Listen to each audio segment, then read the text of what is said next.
students, all of you, welcome to the today's geometry session, and today we are going to start the practice set 2.1. But I would like to explain what we had already studied in the previous two sessions.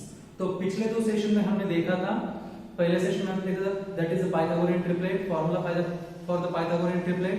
After that हमने देखा था property of 30, 60, 90 degree right angle triangle and property of 45, 45, 90 degree right angle triangle.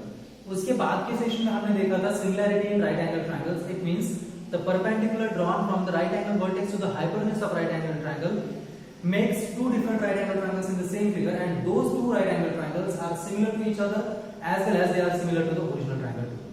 अब इस property के आधार पर हमने prove किया था Pythagoras theorem. That is, we know that in a right angle triangle the square of the hypotenuse is sum of the squares of the remaining two sides of the triangle. ये हमने prove किया था और इसका converse भी हमने prove किया था. तो चलिए इन सब कंसेप्ट पे आधारित आपको प्रैक्टिस सेट 2.1 के सब प्रॉब्लम्स आपको सॉल्व करने हैं, जहां पे पहला प्रॉब्लम हम लेने जा रहे हैं और पहला क्वेश्चन ये है आपके लिए, identify with reason which of the following are Pythagorean triplet. तो यहाँ पे कुछ पाइथागोरियन ट्रिपलेट दिए, इसका मतलब पहले क्वेश्चन में आपको तकरीबन 6 बीट्स दिए गए हैं और 6 बीट्स में से डिफरेंट नंबर ऑफ ट्रिपलेट्स दिए, नेचुरल नंबर के ट्रिपलेट दिए, और आपको वेरीफाई करना है कि ये ट्रिपलेट नेचुरल नंबर की जो ट्रिपलेट है वो पाइथागोरियन ट्रिपलेट है या नहीं. हमको पता है what is Pythagorean triplet, we know that what is Pythagorean triplet. Pythagorean triplet is a group of natural numbers in which the square of largest number is equal to the sum of the squares of remaining two numbers. Then the group of natural number is called Pythagorean triplet. Otherwise, no. तो यहाँ पे हम ये verify करते हैं कि इन तीन numbers में से लार्जर नंबर यहाँ पे 5 दिखता है. अगर इसका स्क्वायर इन दोनों नंबर की स्क्वायर की सम जितना होगा तो हम कह सकते हैं this is a Pythagorean triplet. Otherwise no. तो चलिए यहाँ पे करते हैं. तो पहले यहाँ पे देखते हैं which one. Here we have solution.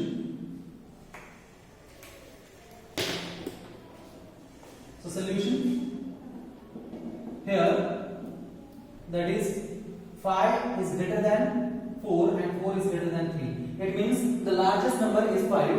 Therefore, that is the 5 square equal to 25. Let the equation first. अब second लेते हैं.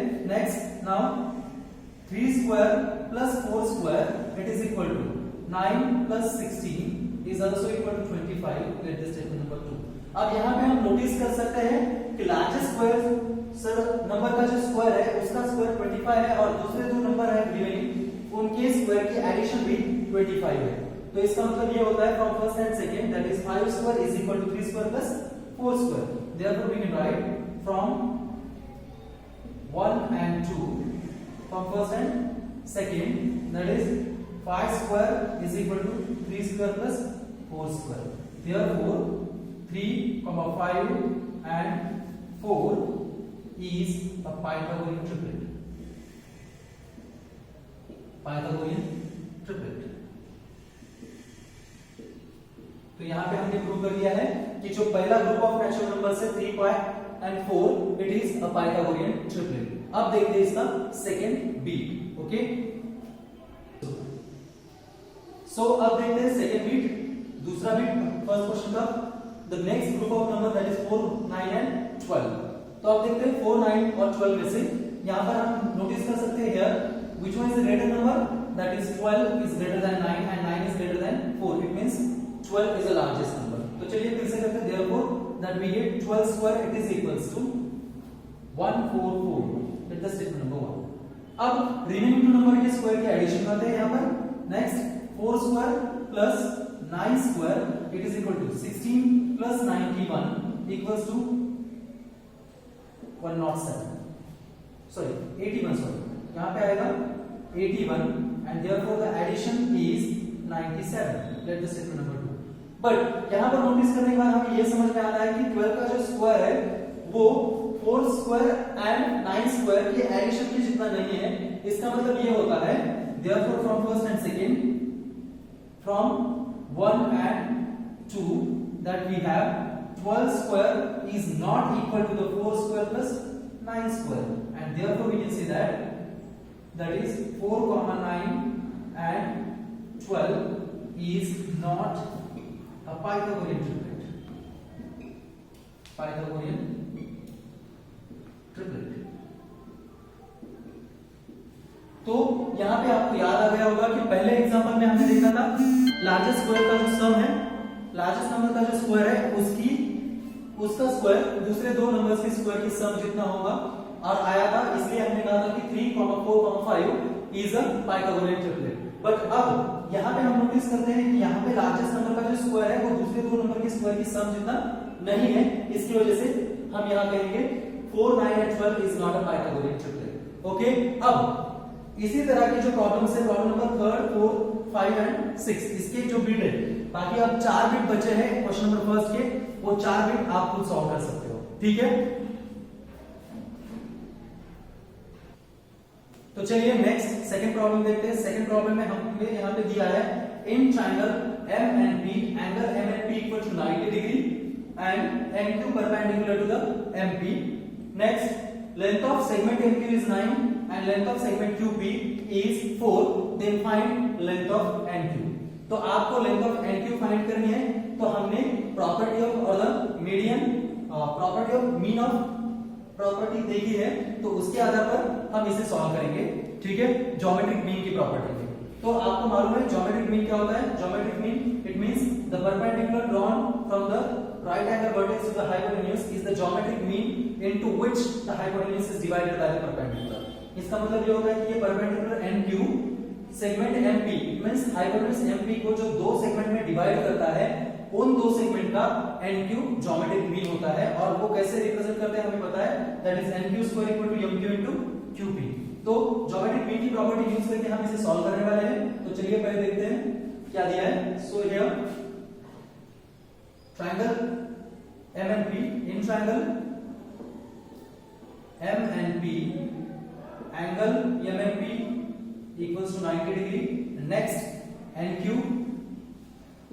perpendicular to MP, this is given. NQ perpendicular to MP, this is given. Therefore, we can write that is NQ square is equal to MQ into PT, because by the property of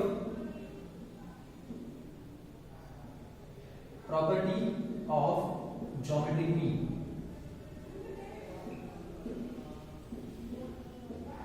by the property of geometric mean, so put up the values, that is NQ square is equals to MQ equal to 9 and PQ equal to 4, this is given, therefore it is equal to 36.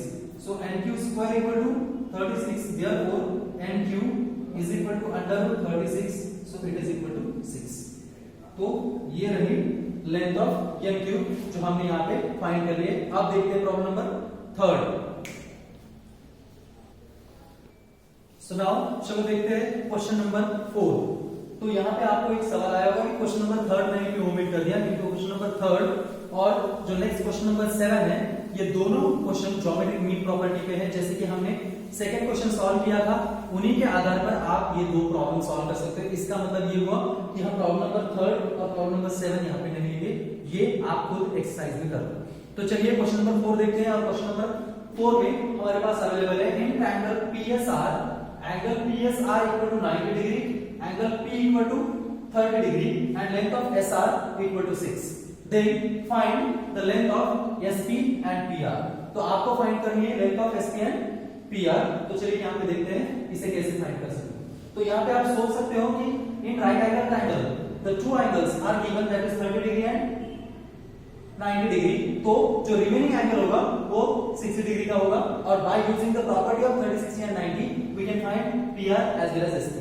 तो यहाँ पे लिखते हैं in triangle that is PSR, in triangle PSR angle S equal to 90 degree and angle P equal to 30 degree, this is given, ये हमको given है। Therefore we can write that is angle R equal to 60 degree because remaining angle of triangle,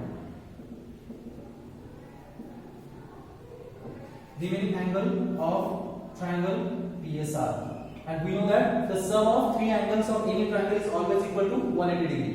तो यहाँ पे हम अब notice कर सकते हैं that is now therefore by property of 30 degree, 60 degree and 90 degree triangle,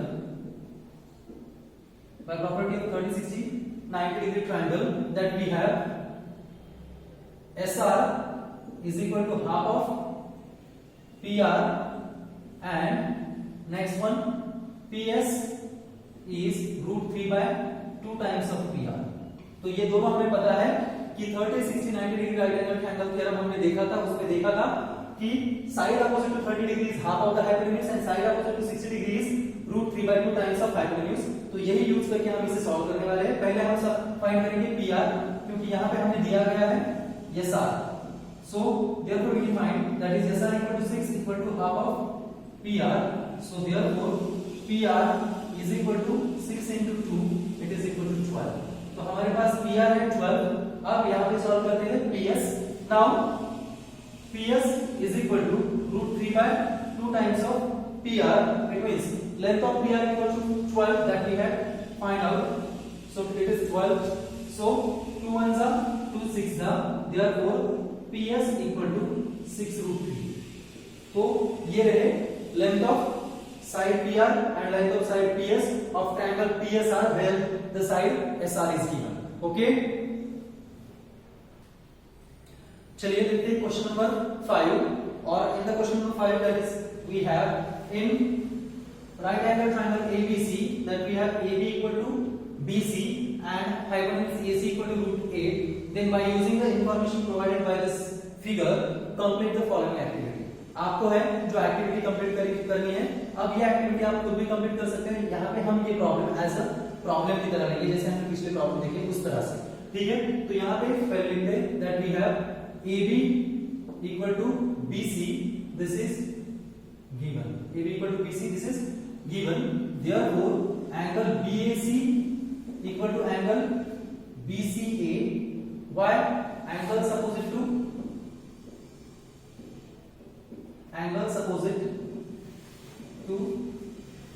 equal sides, ये जो है वो angles opposite to equal sides है। तो therefore we can write angle BAC plus angle BCA equals to 90 degree, acute angles of right angle triangle, acute angles of right triangle, क्योंकि हमें पता है कि राइट ट्रायंगल के जो दो रिमेनिंग एक्यूट एंगल्स होते हैं वो हमेशा कंप्लीमेंट्री होते हैं। therefore that we can write that is 2 angle BAC is equal to is equal to 90 degree, since why इसे हम पहला स्टेटमेंट कंसीडर करते हैं। चलो, so from first therefore we can write angle BAC equal to angle BCA equals to 90 degree by 2, it is equal to 45 degree each। तो यहाँ पे हमें एंगल BAC और एंगल BCA दोनों एंगल 45 डिग्री के मिलते हैं। तो therefore by property of, हम यहाँ पे लिख सकते हैं by property of 45 degree 90 degree, by property of 45 90 degree we can write AB is equal to BC is equal to 1 by root 2 times of AC। हमें पता है कि 45 90 डिग्री राइट एंगल ट्रायंगल में 45 डिग्री एंगल की each side उसके hypotenuse से 1 by root 2 times होती है, so that is 1 by root 2 times of hypotenuse AC।